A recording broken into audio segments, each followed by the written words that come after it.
tal man? Acorda tu conmigo. Si Ronnie, anak di Juan, di Lola Onong. Acorda tu. ¿Qué tal man? Fuerte pa siyempre. Ronaldo Valdez, nagpakamatay nga ba talaga o may nagtangkang kumitil sa buhay ng sikat na aktor? Di umano nakita ang aktor sa loob ng kanyang kwarto na nakaupo at wala ng malay. Nakakita nito ay ang kanyang driver.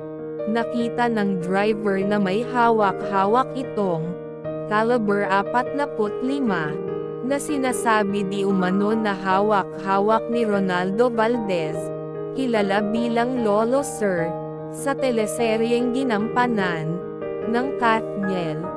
Nakita umano ng driver